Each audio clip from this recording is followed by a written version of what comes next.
what you're saying makes me think about spanking because we don't spank in my family. I will just share that on the podcast. There'll be lots of, I'm sure, comments in the comment section about different opinions on this. I know a lot of kids who were spanked when they were little, and they're doing great now. So I'm not saying that if you were spanked, it's going to destroy you forever, of course. But I want your take on spanking. We actually don't think we've addressed this on the show yet. What do you think? Is there ever a case for spanking to be okay? Is spanking always a problem? Why or why not? I don't like spanking. It's interesting because I used to think it was okay. Probably when my kids are little, I thought it was okay because I wanted to. But I don't really like spanking because I think we end up spanking when we can't figure out what disciplinary action is really going to work for our child. And the reason we don't know what is really going to work is because we haven't found their Achilles heel. Every child has an Achilles heel. There's something they don't want to do. There's something that they don't want taken away. So we need to do some detective work to say, okay, my 3-year-old just did something and I'm very angry. And rather than spank, you say, you know what, honey, you did that. And so now you have to, you're going to have to go to your room for an hour. You can't play with so-and-so. We have to find out what the child doesn't want taken away. So I really do think we use spanking as a default. And we use spanking when we feel that we're at the end of our rope.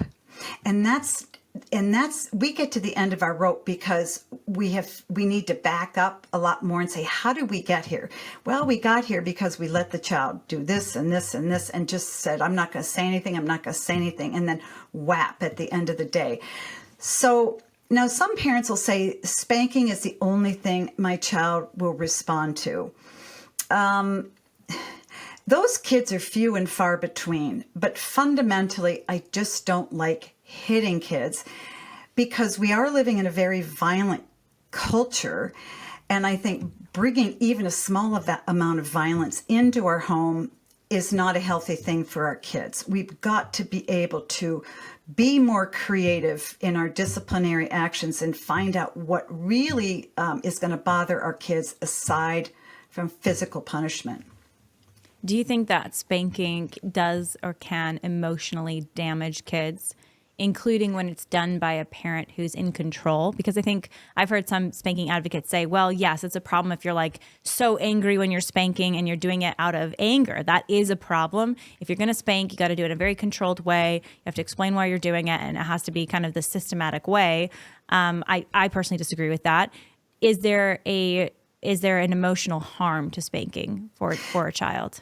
Yeah, there can be. And again, it depends on what the parent is communicating beyond the spanking.